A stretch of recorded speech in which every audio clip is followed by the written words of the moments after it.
This is the Doorstep.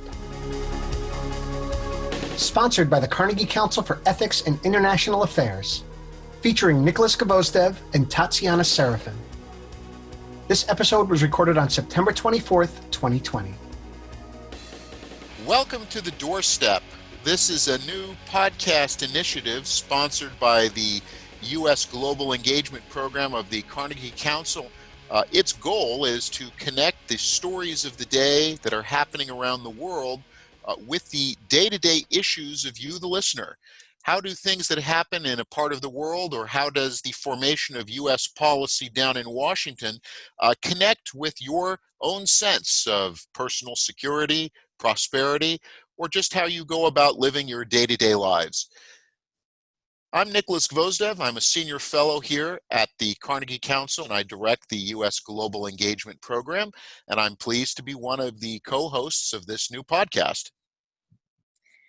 Thank you, Nick. We are so excited about this podcast and the opportunity to speak to you all about what news is going on in the world that you may not have seen and that affects your daily life. My name is Tatiana Serafin, and I am a professor of journalism at Marymount Manhattan College, also part of the U.S. working group here at Carnegie Council, and we'll be talking to you today about news around the world that you may have missed with all that is going on in the U.S. today.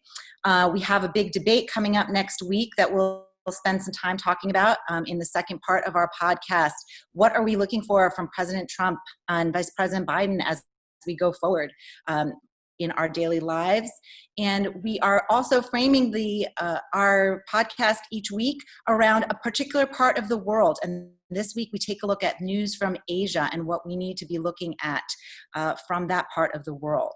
So we start with our first story of the week that I feel has been completely underreported, and that is the drop of the FinCEN files. That was leaked documents coming out to BuzzFeed News and the International Consortium of Investigative Journalists that have been published and followed up by lists of dozens of international banks, from Deutsche Bank to JP Morgan, and their hiding of transactions that included things like money laundering and suspicious activity around the world from drug cartels, mafia, and each day there's a new story coming out. However, that news has been superseded by events here in the United States, and yet this impacts every single person because we are all part of the financial institution. Nick, what do you think of the FinCEN story? I think it's a fascinating look at how the international financial system works, how the banking system works. I mean, most people, again, associate a bank with their local brick and mortar branch, or perhaps they have an online banking account where they put money in. It sits there, they pay bills. This really is pulling the curtain back to say that the major financial institutions are really in the business not of securing the financial networks for the public good, but they're looking at how they can make money, and they're not going to ask too many questions about where that money is coming from. I mean, one of the things that struck me was that people were filing compliance reports. So, you know, the average bank employees were looking at things that were suspicious transactions. And I think, you know, for example, one of the ones that came up was Paul Manafort, who we know for his work in the Trump presidential campaign, but his long association with oligarchs and shady political figures in Eastern Europe, particularly in Russia and Ukraine, that at various points, people were doing their job in the banks and saying something looks suspicious about where these monies are coming from, the amounts, where they're moving to, and it reached the level of decision makers at banks, and it was like, forget about it, right? Thanks for reporting it, and we'll try to stay in very minimum compliance with Treasury Department sanctions or Treasury Department regulations, but we're not really going to call attention to it, and we're not really going to do much about it, and we're certainly not going to stop doing business. We're not going to drive away valuable clients. And I think, again, that says something about the idea that the banks, which in theory are doing things on behalf of the public trust, in the end are going to be motivated by their own bottom lines. And it also, though, raises the question that over time, in order to combat this, will we see governments begin to impose stricter and stricter regulations, try to increase the range of compliance, where this actually begins to potentially infringe upon people's privacy rights and ultimately some of their freedoms to be able to deposit their funds and spend them as they wish. We're going to talk a bit about Asia later on, but certainly one of the things that I think many of us in the West, or at least in the democratic world, are concerned about is watching the development of China's social credit score system, where over time every activity that you do in public adds or detracts from your social credit score, and that includes what transactions you're doing, what you're buying, who you're dealing with, and so on and so forth. So my concern from looking at this story is both what does this mean for banks as financial institutions deciding that profit is more important than public security, because as you pointed out, drug dealers, terrorist organizations, groups that are funneling money to terror groups that may be engaged in attacks in different places in the world, organized crime.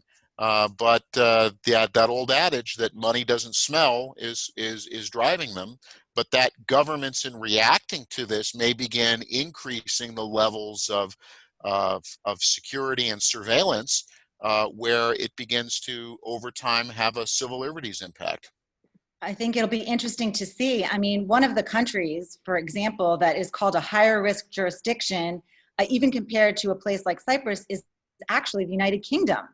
That's because the number of UK registered companies that appear in these suspicious activity reports are over 3,000 companies just in the UK alone. And so I think people might think it's a problem that is not in your backyard, but in fact, it is in your backyard, including Deutsche Bank, which also has a book out by David Einrich, Dark Towers, Deutsche Bank, Donald Trump, and an Epic Trail of Destruction, which details some of the decisions that Deutsche Bank made in even providing the current president loans that were suspicious. So this has a reach into the US, and I think that it should be getting more play here in the US than it has been. Again, news supersedes some of this information, and sometimes financial information, financial stories aren't the stories that get picked up, but they are the stories that are also affecting us here. And we need to kind of keep following this FinCEN story. Some of the banks, now that this came out, are putting out press releases of responding to the story, where they are actually saying that we've complied with everything the government asked us to do, we're fine. So it'll be interesting to see in the following weeks how this story plays out, and we'll be following it here at the Doorstep. We want to move on to another story that I think is also very important as we look at the coronavirus vaccine development, how schools and places are reopening. News out here in New York City that the Metropolitan Opera is canceling its entire season. There's no New Year's Eve ball drop in New York City. So what is happening, and why are people being so cautious? And I think if we take a look over at Europe, we see a second wave hitting Europe in many countries. What do you think of that? Well, I think that what we're seeing in Europe, and if we think about the first wave of coronavirus, Europe is the precursor to the United States. So Europe, particularly Italy, was harder hit by coronavirus, and then in the early spring, and then it arrived on our shores, and we've been living with the impacts since. I think first that this should remind everyone that all of this talk of a quick return to normalcy, we'll just lock down for a few weeks, or even if in some parts of the US, we never really had effective lockdowns to begin with, but that somehow we'll go through this for a few weeks and then we're done, and then we can just go back to living in the before times. We might in the end start talking about, as we talk about 9/11 as a date, we might start talking about 3/20 and saying that was the point. March of 2020 was an inflection point where things changed, and there's a before and an after. What's happening in Europe, I think, is a sense that this virus is resilient. It can recur. We're moving in the northern hemisphere. We're going to be moving into fall and winter, which means some of the mitigation measures we have depended on of people being outside activities, restaurants being able to have, close off streets and put tables outside and people can congregate there and have a meal. All that's going to change as the temperatures start to drop, as it gets wetter, and that then calls to this question of a second wave. But one of the things I think that is important that we're going to, I think, see, and we're seeing in the European response, is governments expended lockdowns. They essentially expended their you get to lock everything down card. And I think that increasingly, even if there's as the second wave comes through, governments in Europe and then in the United States, certainly at the federal level, but increasingly at the state and local level, are going to be very reluctant to try to return to some of the measures that were enacted in April and May, and really begin to shut things down again. And so I think we're going to have to learn how we're going to cope with this, and whether that means we accept higher rates of risk, whether it means we accept higher potential that there's going to be at-risk populations that we now are saying are going to have to live with the possibility of getting the virus because the containment measures aren't going to be effective.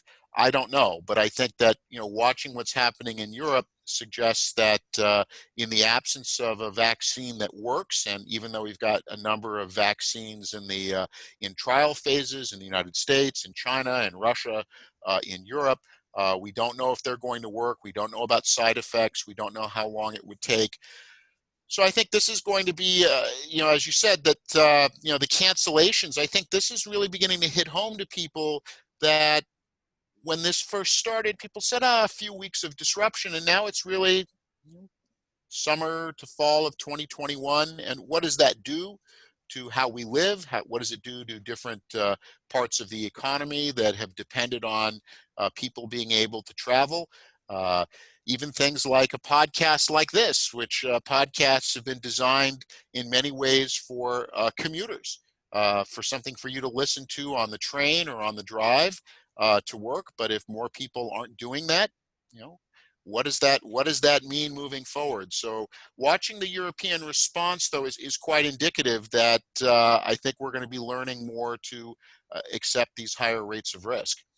That, and I also think it's going to drive protests. I mean, we've already seen in London, which the guidance from the government came that for the next 6 months, they want people to work at home, and the protests already began. And I think this idea of protests around the world for various issues, because people have been cooped up, they are getting out as an outlet for all of this energy that has been subdued over the last 6-7 months.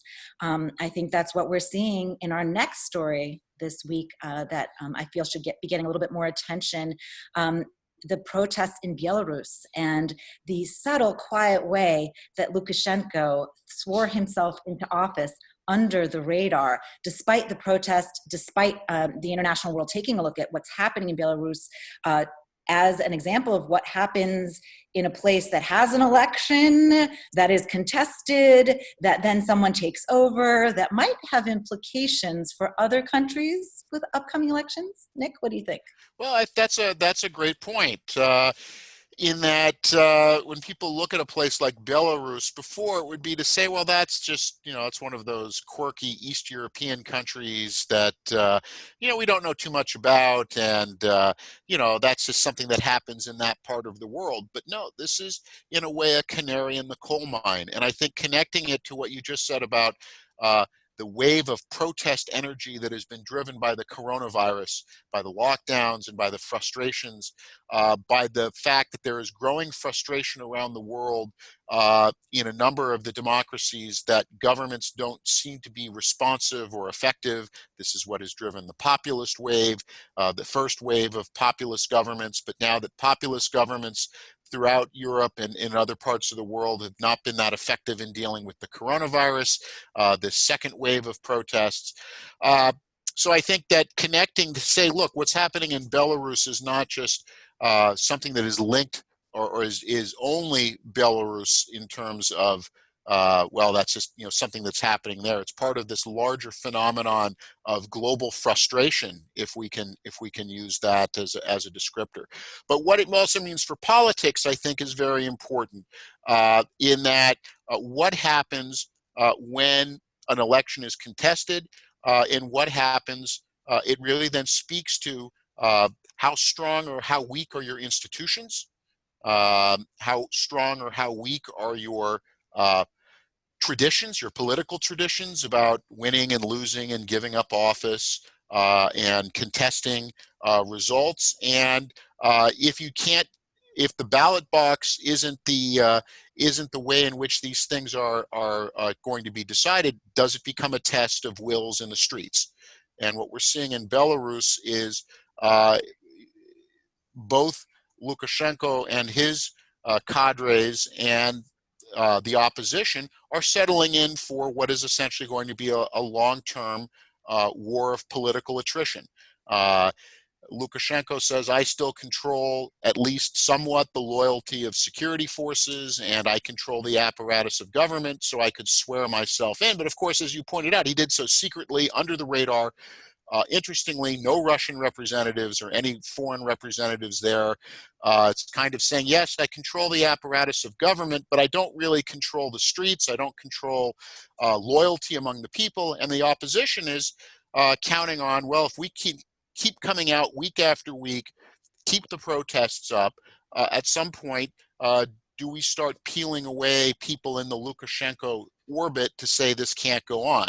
But you're right, this has implications for other countries, including the United States, where we already have people being primed not to accept election results if their preferred candidate doesn't win. People already talking about lawyers, about different schemes with regard to the Electoral College and when do you stop counting ballots? When are ballots invalid? We've already had this one story, the New York Times reporting on this, that in Pennsylvania, the question of what are called naked ballots, that you send your ballot in, but you forgot to enclose the security envelope around it. You're supposed to put, your ballot by mail, you close it up, you put it in another envelope and you send it. Well, are those ballots supposed to count or not? At what point do you stop counting ballots and say, a day after election day, if the post office hasn't delivered it, a week after, so on and so forth. But what Belarus shows is that in this day and age, particularly when you have the tools of social media available to organize, and you have frustrations boiling over, and going back to your point about coronavirus, Belarus has had other stolen elections in the past. It's not like this is the first time this has happened. Why was this year different? And is there a link to people being under lockdown, the stress of coronavirus, the stress of the disease, of the pandemic? Did that push people over? Did it also tell people, in this kind of pandemic condition, we've got nothing to lose, so we might as well go out and protest? Yeah, I think that you hit the nail on the head with looking at these protests, and we'll move on, I think, to part 2 of our discussion, which is what is ahead for us here in the U.S. As you tied it into our protests here, we have 40 days till Election Day here in the United States. And we have a whole new wave of protests following the Breonna Taylor decision yesterday around the country. BLM is important actually around the world, the protests that have been happening. It is Also, Climate Week here in New York City, we should have some activity around that as well. But protesting has really become, going out in the streets, physically protesting has become this way for people to have their voice heard. And how is that going to impact where we are next week ahead of the debate? So we have our first presidential debate next Tuesday. Where the anchor Chris Wallace has announced some of our topics. And one of the topics, in fact, is race and violence. And the protests that have been happening, elections integrity, which you have been talking about as well, the pandemic, which we're talking about, and of course the Trump-Biden records. I don't know what you think. Do you think foreign policy is going to be part of the Trump-Biden record discussion? I mean, we're concerned with this idea of how foreign policy is going to play in this election. If you read the Susan Rice op-ed in the New York Times the other day, I loved what she wrote about political polarization is a force multiplier that deepens other threats and cripples our ability to combat them. What do you think of that statement, and what are you looking ahead for in the debates next week? Well, I think that is an important point, that in the past, when we talked about foreign policy in elections, we tend to think about it in very technical terms and specific issues. What's your position on Israel and the Palestinians? What's your position on border disputes between India and China? Can you name the leader of Uzbekistan, right? And we've gotten used to compartmentalizing that. But you know, Susan Rice's op-ed and a point that Ali Wynn made yesterday in a webinar at the Carnegie Council on Great Power Competition, the ability of a country to project power, to project influence, to be able to make a difference in the world, including the United States, depends on its internal domestic health. A country that is turning inward, that is unsure of its role in the world, where there are deep divisions, where there is the possibility for unrest, that becomes a foreign policy issue. Because if the United States needs for the not just for the good of the world, but really that it is of interest to us as average American citizens that America plays a certain role in the world system. Everything from going back to the banks, but maintaining the value of the dollar, maintaining the free flow of goods and services around the world because of what the U.S. does to keep global commons open. We've already seen the impact of even moderate supply disruptions on Americans' sense of well-being when toilet paper disappeared from stores across the country as people were panic hoarding at the beginning of the pandemic. A United States that other countries think of as unreliable or that can disappear from the world scene may be less likely to cooperate with us. That may not come up in the debate, but that is a subtext. And I think that, when people say, well, why would Susan Rice, as a former national security advisor, be talking about these domestic questions? Why shouldn't she be talking about, the liberal international order is under threat? Because she is seeing this link, this doorstep link between what happens at home with what the U.S. can do in the world, and what the U.S. doing in the world. If that's negatively impacted, that has negative ramifications for us. I'm not sure that how much foreign policy is going to be formally in the debate. I mean, obviously the question, if the debate turns to things like the Green New Deal or environmental programs, there are foreign policy implications there. Because if the United States chooses to stop domestic production of its oil and gas, there will be a time when we're not going to be able to transition to new energy sources right away. And then that, does that increase, for example, Russia and Saudi Arabia's leverage, since they stay as hydrocarbon producers? If the United States decides it's going to turn inward, this going back to the Belarus question. If we're saying, look, we've got to set our own house in order, we may be less likely to be as interested in the fate of pro-democracy movements from Belarus to Hong Kong. Most likely, what I think we're going to see, and this may be something that people are not as primed to think about, where we're kind of setting up, President Trump, Vice President Biden as really polar opposites, is a very interesting piece that Nahal Tusi wrote for Politico this past week, and saying that there's actually a lot of continuity between the Trump and Biden approaches to foreign policy. Yes, there's a very big difference in tone. Biden is not going to hector allies. He's not going to insult Angela Merkel and Emmanuel Macron. He's not going to have that kind of crude formulation of "you better do something for us" or "you'll be sorry," that almost New York pressure style of you have a nice country here. It'd be terrible if something bad were to happen to it. But in many ways, there's going to be some continuity. And when it comes to China, for instance, Biden is trying to out-hawk, in some ways, Trump. The sense that China is a threat to the United States, the Chinese system is a threat, the Chinese economy, how China does business is a threat, that we are overly dependent for all sorts of vital goods and services, whether it's protective equipment to pharmaceuticals, from China, and we need to diversify away from that, produce more at home. There has been a kind of convergence. Joe Biden is no longer as vocal a defender of free trade as he was when he was in the Obama administration, kind of picking up some of the critiques that both Bernie Sanders and Donald Trump have been making about a fair shake for the American worker. So we may find that in some areas they may decide to clash on style at the debate, and I'm sure we'll hear a lot. Joe Biden will probably make a point that Donald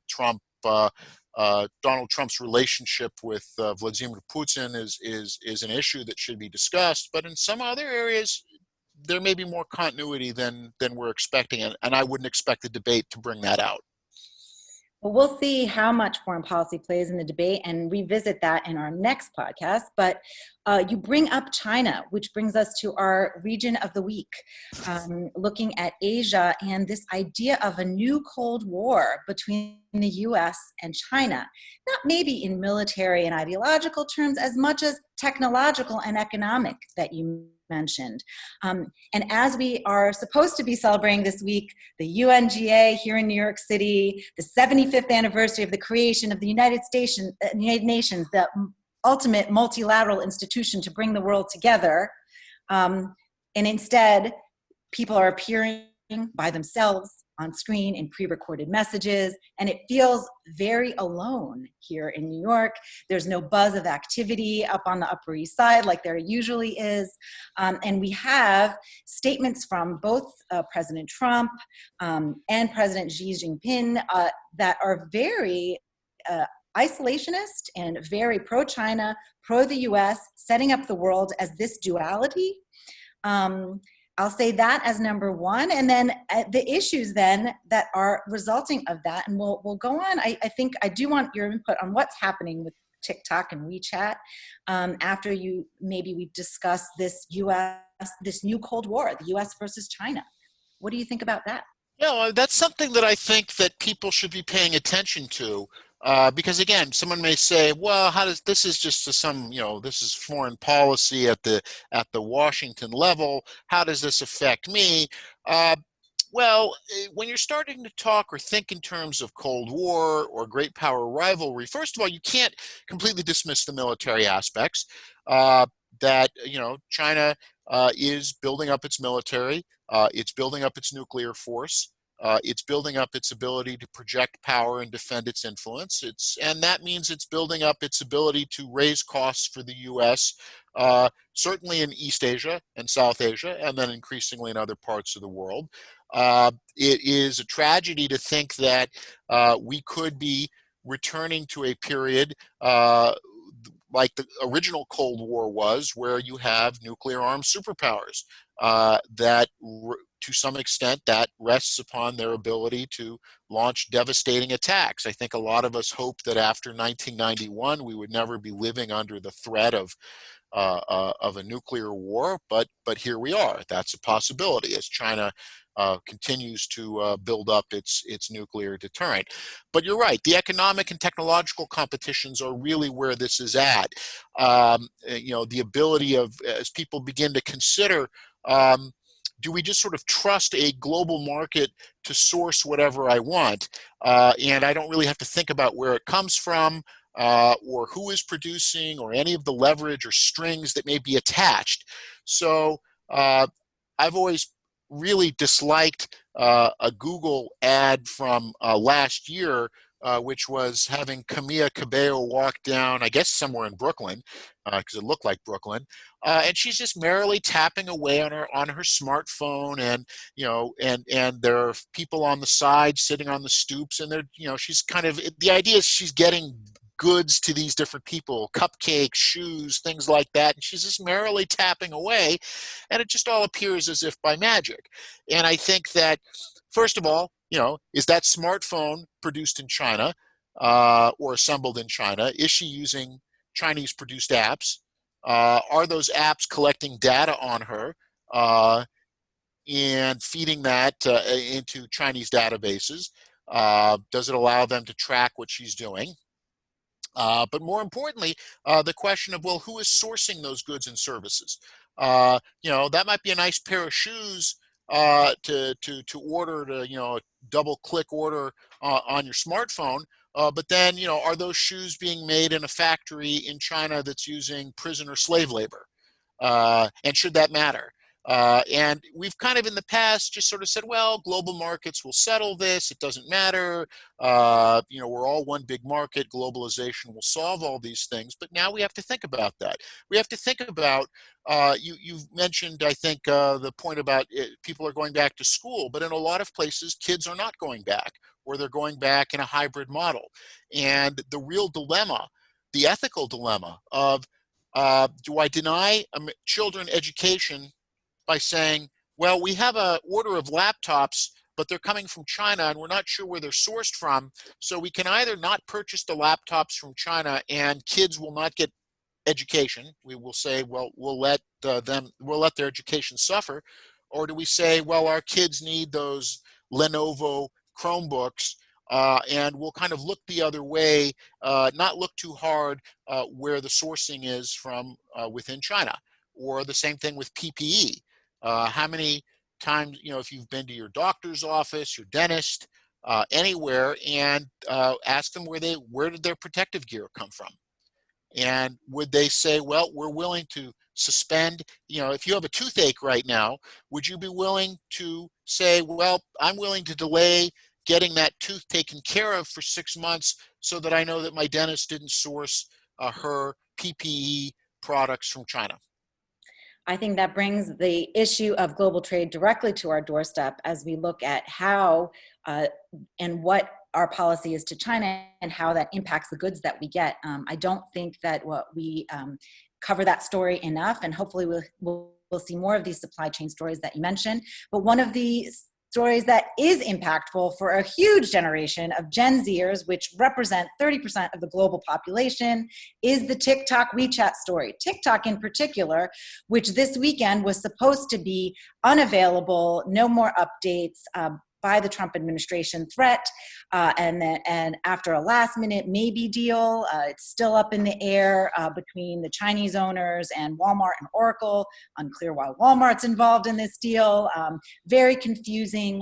What's going on? Well, Walmart. Sorry, Tatiana. Walmart wants the data, right? Of That course. if TikTok has developed great ways for the Chinese government to monitor you, then Walmart is salivating at the prospect of getting that data for itself. So, well, believe me, the TikTok problem caused more people to talk about China and the U.S. than any issue we've talked about today, Nick. I think that this was really people saying, wait a minute, this is the way I express myself. What has that got to do with politics? What has that got to do with global trade?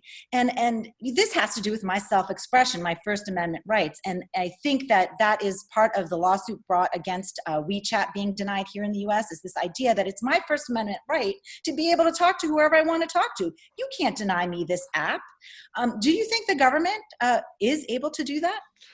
Well, the U.S. government can invoke a national security exemption, and that's something also for people to understand. There's lots of national security exemptions that we don't think about, but that can be invoked that will impact everything from your freedom of movement to, what companies can do.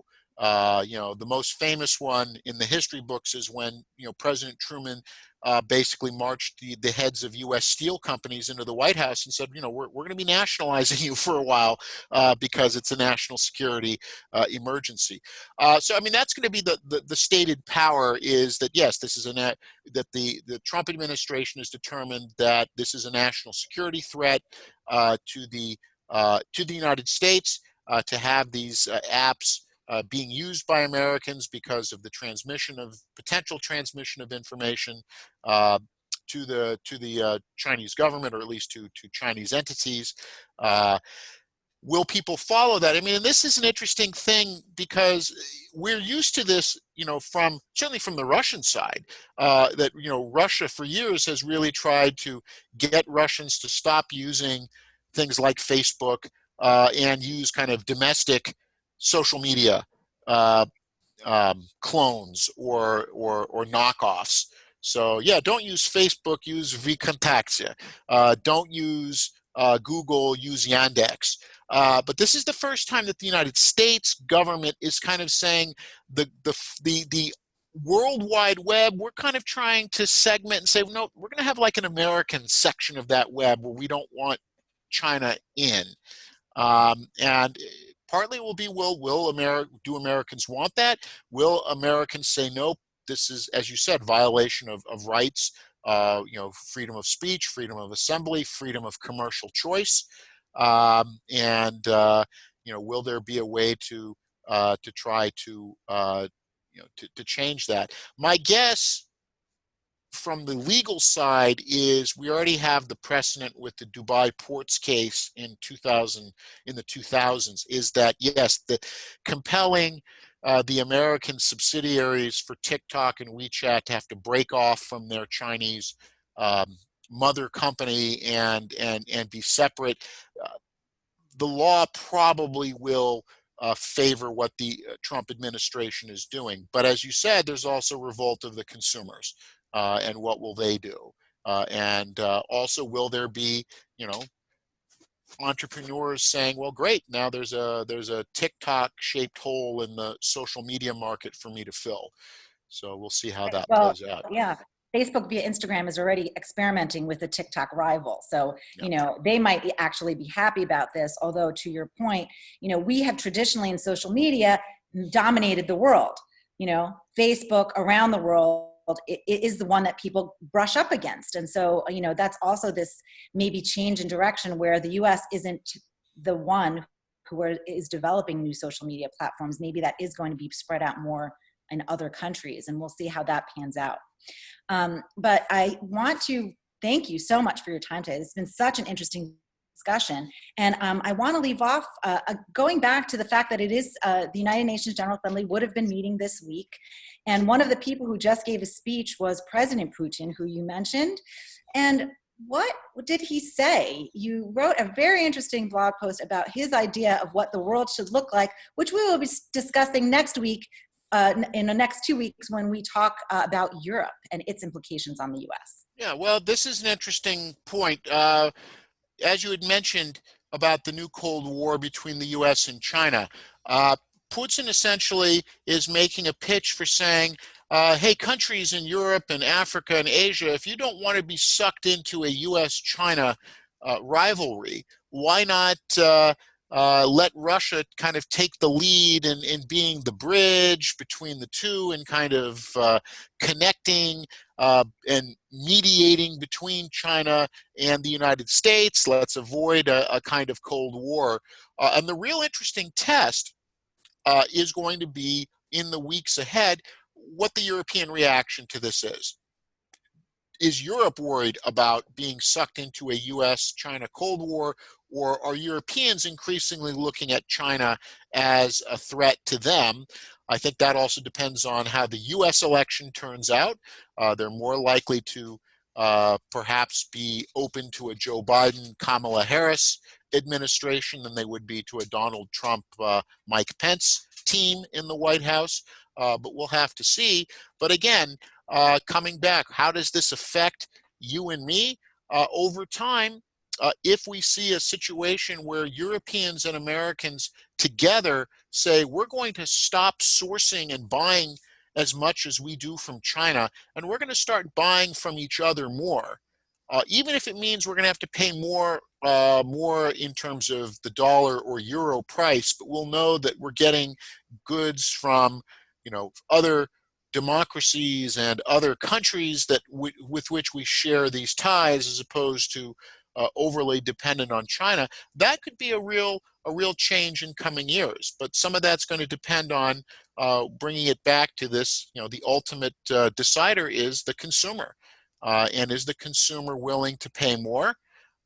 Some polling we've been doing at the Carnegie Council and we've been releasing suggests that, at least in principle, members of what we might say is the educated, informed public are indicating that they would be willing to pay more for goods and services at Walmart or higher end stores if they knew that it wasn't sourced from China or sourced with countries with human rights problems or environmental issues. But that will be an interesting test as we move forward. Are people willing to buy less, but to buy knowing that it comes, from a place that isn't exploiting slave labor or doesn't violate environmental standards? And that's an interesting question for us to, I think, wrap up with as you noted, we're in Climate Week, and everyone can hang ribbons and commit to doing that, but ultimately, will people be willing to do the pocketbook issues, to put their pocketbooks where their mouths are? And that is definitely an issue that we're going to keep following as the economy keeps struggling to recover from the pandemic. Thank you so much, Nick. This was Thank you. And for our audience out there, right? Certainly, the main host of the Doorstep is Tatiana Serafin. So tweet questions to her at Tatiana Serafin, or to the Carnegie Council at Carnegie Council on Twitter. And we can take your questions and comments and respond to them in future broadcasts. Thanks for listening to The Doorstep, sponsored by the Carnegie Council for Ethics in International Affairs. For more, go to carnegiecouncil.org. Stay healthy and safe.